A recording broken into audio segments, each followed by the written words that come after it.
I will retire at the right time.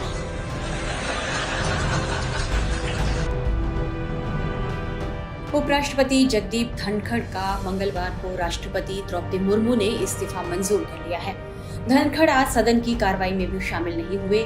देश के 14वें उपराष्ट्रपति जगदीप धनखड़ ने 21 जुलाई की रात अपने स्वास्थ्य का हवाला देते हुए अचानक अपने पद से इस्तीफा दे दिया था। 74 साल के धनखड़ का कार्यकाल 10 अगस्त 2027 तक था। उन्होंने 10 जुलाई को एक कार्यक्रम में कहा था, ईश्वर की कृपा रही तो अगस्त 2027 में रिटायर हो जाऊंगा। हालांकि उन्होंने समय से पहले ही अपना त्यागपत्र दे दिया है। उनका इस्तीफा ऐसे समय में आया है जब संसद का मानसून सत्र चल रहा है। अब जब धनखड़ का इस्तीफा स्वीकार हो गया है तो सवाल उठ रहे हैं कि देश के अगले उपराष्ट्रपति कौन होंगे। नए उपराष्ट्रपति के पद के दावेदारों में कई नाम चर्चा में हैं। इन सब के बीच बिहार के राज्यपाल आरिफ मोहम्मद खान का नाम भी जोर शोर से चर्चा में है।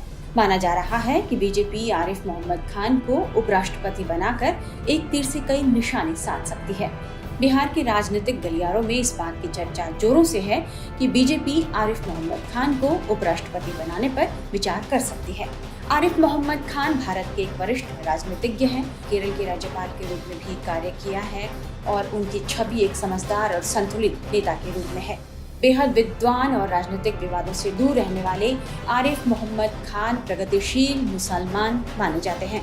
3 तलाक हो चाहे वक्फ संशोधन कानून, इन तमाम मुद्दों पर आरिफ मोहम्मद खान ने मोदी सरकार का खुलकर साथ दिया। साथ ही इन फैसलों को मुस्लिम समाज के लिए हितकारी भी बताते रहे। ऐसे में मुस्लिम समुदाय से आने वाले आरिफ मोहम्मद खान को उपराष्ट्रपति बनाकर बीजेपी अपनी छवि को थोड़ा और संतुलित और समावेशी दिखा सकती है। आरिफ मोहम्मद खान की प्रशासनिक अनुभव और राजनीतिक समझ बीजेपी के लिए एक बड़ा फायदा हो सकता है। विशेषज्ञों का मानना है कि उपराष्ट्रपति पद एक संवैधानिक पद है जहां संतुलित और जिम्मेदार नेतृत्व की जरूरत होती है और आरिफ मोहम्मद खान इस भूमिका के लिए उपयुक्त माने जा सकते हैं। बीजेपी अक्सर ऐसे उम्मीदवारों को मौका देती है जो समाज के अलग अलग हिस्सों को जोड़ सके।